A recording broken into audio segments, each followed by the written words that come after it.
Good evening, I'm Dennis Ward, and this is Face to Face.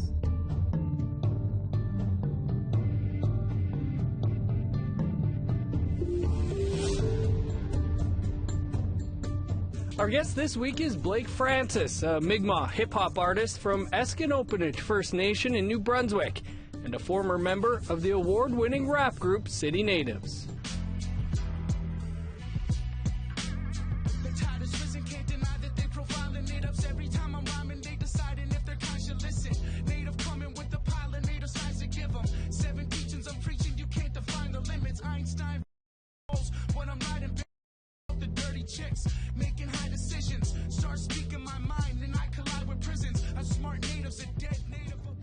Blake, thanks so much for being with us this week. Yes, sir. Thanks for having me. What was it about hip-hop that you were drawn to? To be honest, like when I first started making music, I was really big into heavy metal. And then I had a few family members from my reserve. I'm originally from APTN First Nation, but I'm in Esgenoopetitj right now. But my family members were making music, so I heard it and I was like, wow, they sound pretty professional. I want to try that out. So that was like my biggest influence to start making music, was people locally doing it. Interesting that you say heavy metal was where it was at. I think a lot of us growing up wanted to be in a band or things like that. How did you make that happen? Well, I first linked up with my cousin Jeremy Francis and a friend Arthur Simonson. They were doing it. They knew how to record and whatnot, so I linked up with them, and then they got me on my first song. And then just as the years went by, I learned a lot about not just recording, but actually getting out and, you know, making solid moves other than just recording the music on the reserve. I know from a song like Hip Hop Heads by City Natives that we certainly grew up listening to a lot of the same music in the 90s, but who were you listening to at the time that made you think that's what you wanted to do? Rap music, I listened to a lot of Tupac. Like, I know that's, everybody could probably say, yeah, they listen to Tupac, but for real, he was a big influence. I liked Biggie, I liked Wu-Tang. Basically, the people that inspired other millions of rappers that decided to do this were the people that inspired me also. Hip-hop really, since its inception, has been a voice for marginalized people and communities. Did that have any role in its appeal to you? Not so much, man. I really started this to have fun. But like nowadays with the injustices we're faced with, I feel like I can use my voice to really make a statement and really help our people. What are some of those statements that you're hoping to make? I'm hoping to make it clear that we deserve equality. My friend Rodney Levi recently was shot by the police, and they ruled it as suicide by cop. So there's things like that I would like to bring to the discussion, and hopefully we can see a difference in the Canadian system, and hopefully our Indigenous people can be treated more fairly in the future. How does something like that affect you and the music that you make? How does that affect me and the music that I make? Well, honestly, man, it was really hard, man. Like sometimes I don't really want to write about it because this is real traumatic experiences that my friends and family are going through, right? So, but I know at the end of the day, with the platform that I have, I could definitely raise some awareness. And even though it's hard to process, like I feel like it has to be said. So I definitely will write about it and hopefully get the message across. You mentioned, some of your relatives helping you out in the beginning. Who can you talk about the people who did help you or guided you in getting started? Jeremy Francis played a big role. He's a second cousin of mine, and he doesn't do too much music now, but he was really beyond his years, man.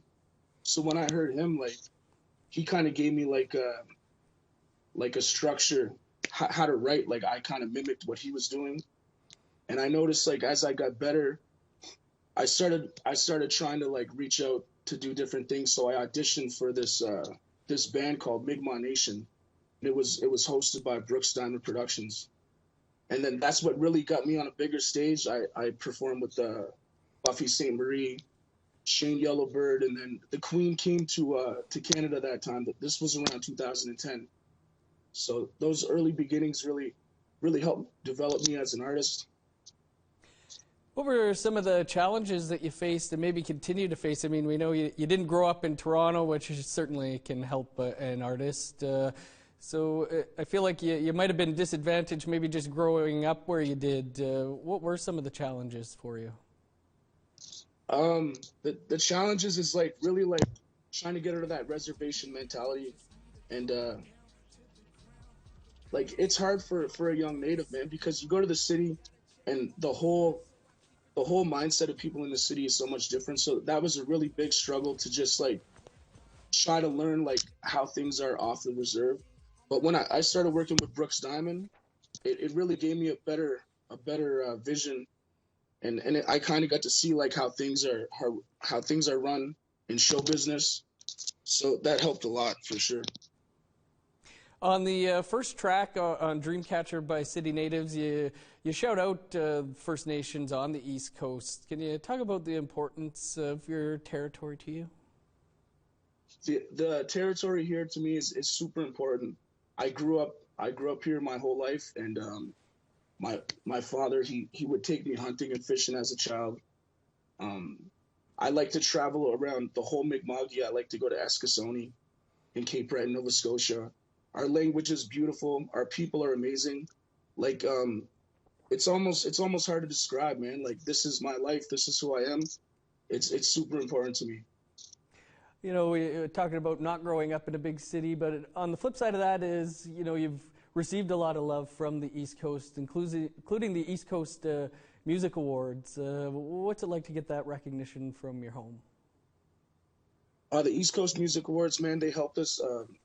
They did a lot of help for city natives, man. Like once you start winning awards, people really start taking you seriously. So it was an honor to be a part of that association, and it was an honor like getting the respect that I feel that we deserve. Blake, you've decided to step out on your own, and we're going to talk about that. We've just got to step aside ourselves for a quick break, and then we'll continue the conversation here on Face to Face with hip-hop artist Blake Francis. People saying I'm the hot, even if I'm not rich, they still say I gotta give. Yo, respect is what I'd rather have. Know a few natives who would sell their soul for half a gram. I feel bad that they can't even manage them. All my natives, let's get up, we have to stand. You ain't from my city, my section, them bars in the hood gone by. Think you gon' be the next headline, man down another tourist in the hood slide. You ain't about that free life. Screaming all that shit that you say. Little nigga, we ride. So don't be talking about this, okay? Every day it's like your life, it doesn't change. Doesn't something seem strange? Now you're in a cage, mind full of rage.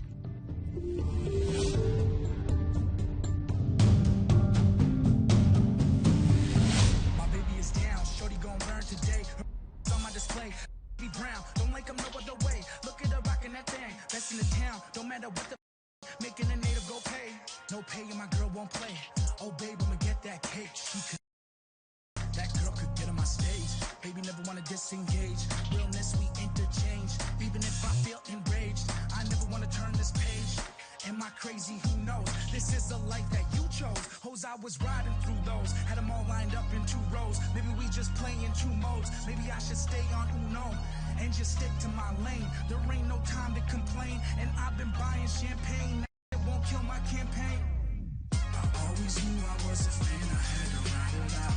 The hardest thing to understand is if we try it out. Welcome back to Face to Face. Our guest this week is Blake Francis, an award-winning Mi'kmaq hip-hop artist. Blake, we talked about some of the rappers you grew up listening to or that had an impact on you. When you were with City Natives, you actually toured with some pretty huge names in the genre. What was that like for you? Oh man, like I can't even really begin to explain that. Like it almost felt like it wasn't real. I think my best memory was with Redman and Method Man. We did the Toronto Beer Festival, and when I walked out from backstage, seeing that crowd, like, man, I can't even. It was amazing, man. And David Strickland was there with us actually too. He DJ'd our set for us that time. Are there some other big name artists that stick out to you that you've played with?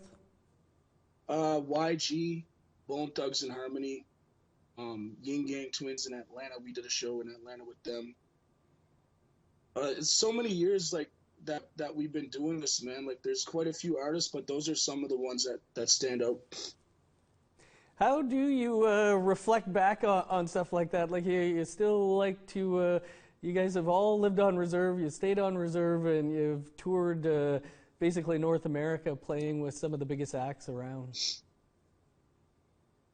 You want to repeat that question for me? I just wondered how you reflect back on playing with some of the biggest acts around, you know, coming from and still living on reserve. Yeah, it's reflecting back, man. It's amazing, but at the same time, like I feel like, okay, I don't want to get too caught up in the past. I got to keep on working and make sure that I'm still able to do these things for the future. And it's really hard right now with the whole pandemic going on. It almost makes you feel like you're not working hard enough, but at the same time, there's only so much that you could do, right? Talking about looking forward, obviously City Natives had a great run, but you decided to step away from the group. What was the decision behind that? Well, honestly, man, like it's really hard. Like when you have 4 people in a group, making decisions isn't the easiest because there's 4 different opinions, and they're still doing their thing, man. There's Shelby and Brandon, 2 members. They're still a part of City Natives. They're still going strong. So respect to them. But I just like making my own decisions. It makes things so much easier for me. Were you concerned at all about stepping away from an award-winning, recognized group to strike out on your own? Well, I'd be lying if I said that I wasn't, man, because you never really know how things are going to go. But I think as long as I'm working hard and keeping a positive state of mind, I think I'll be fine. It all comes down to how hard I'm working.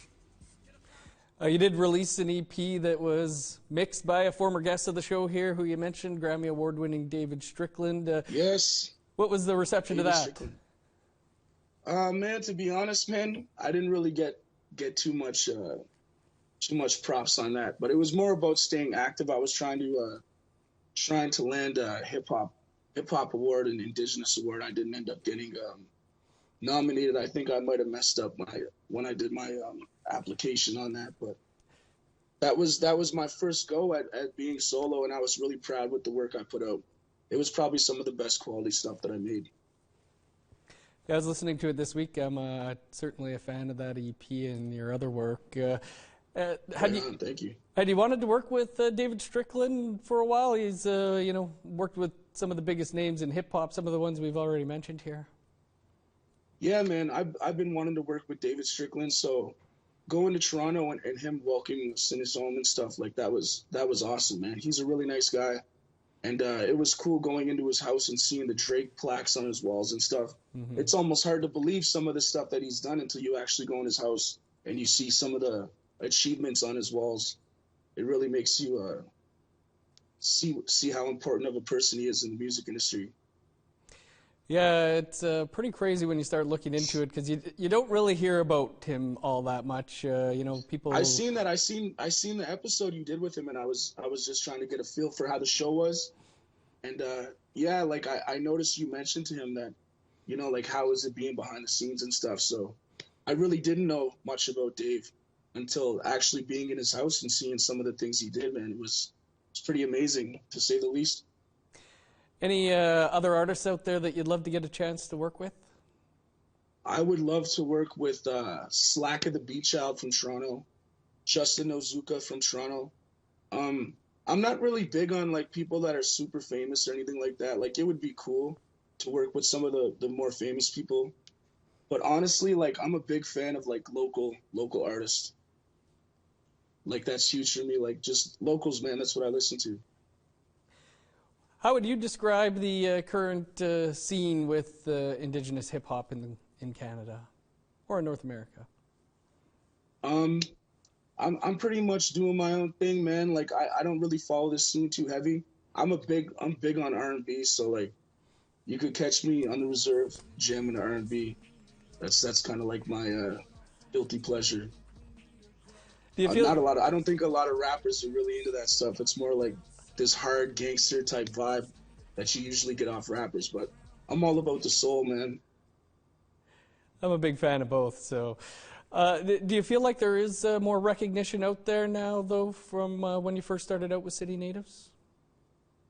Oh, for sure, man. Like I can travel places and it's cool to get recognition pretty much everywhere I go on my travels. Like I don't feel like I'm famous or anything, but yeah, I definitely get more recognition after what me and City Natives did as a group. You mentioned COVID, and I want to get to that for sure and the impact it's had, but we're just going to step aside for one more quick break, and then we'll continue the conversation here on Face to Face with hip-hop artist Blake Francis. Stay with us. Things I clean as it arises out. I won't let her know that I got lots of things to lie about. I always knew I was a fan, I had to ride it out. The hardest thing to understand is if we try it out. Would it mean the things I clean as it arises out? I won't let her know that I got lots of things to lie about. My baby is down, shorty gon' learn today. It's on my display. Brown, don't like 'em no other way. Look at the rockin' that thing, best in the town, don't matter what the say. Making a native go pay, no pay and my girl won't play. Oh babe, I'ma get that cake. I really can't help it. I feel so helpless.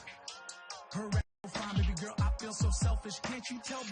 Every brother need a piece like that. They get mad and put it on wax. Oh, I'll be full of hot tracks, but the forecast is native got cash. I'm a different breed, girl, what you wanna see? I'm a G, got a ton of weed. Fly away to wherever you wanna be.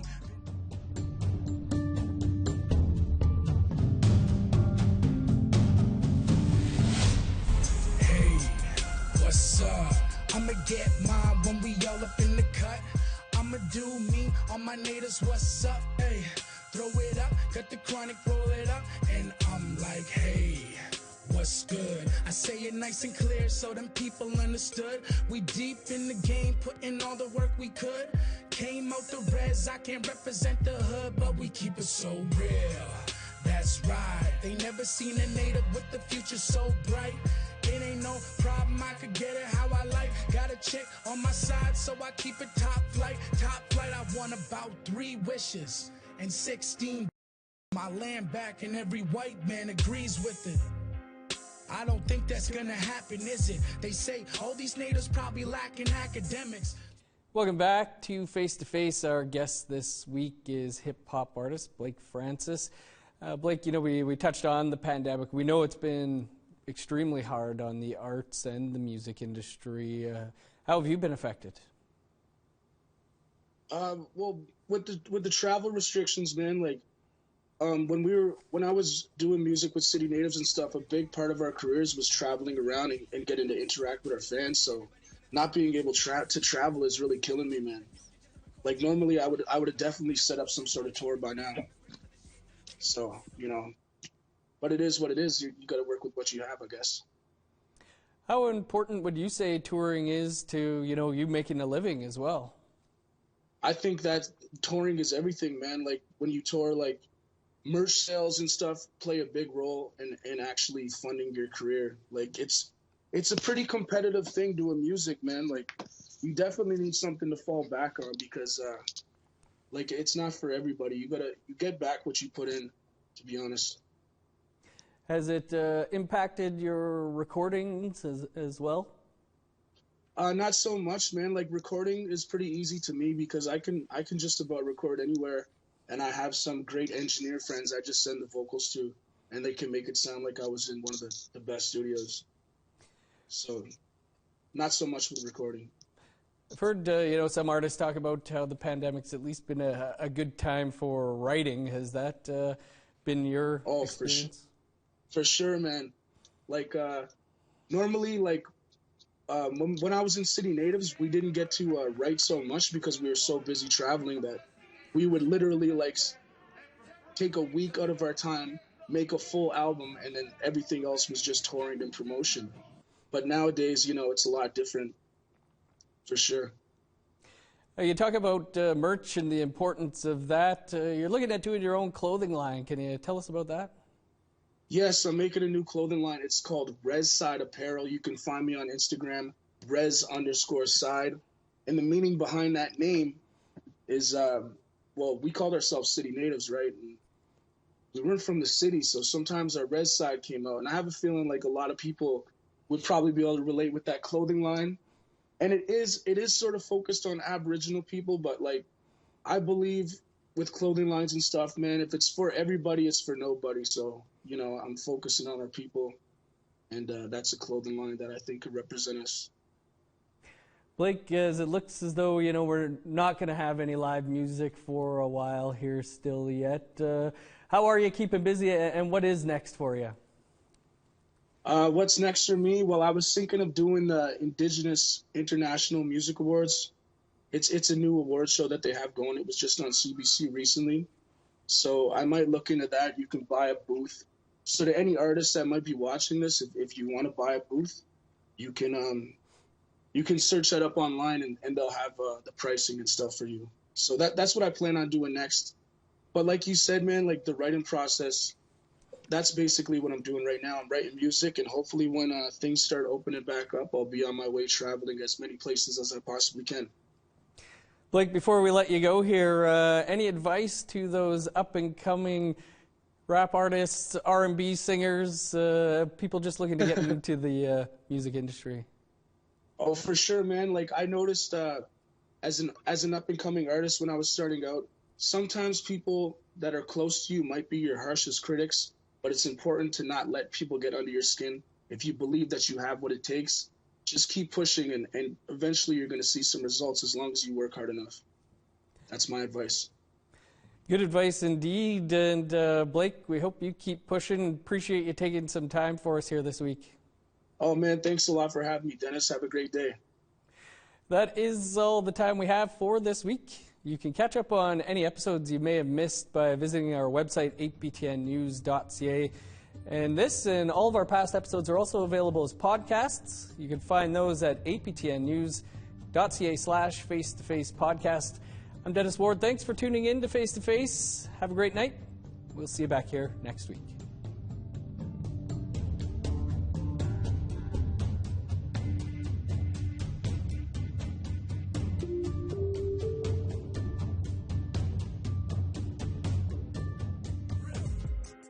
Being brown will be the death for real. Can't imagine how them reverends feel.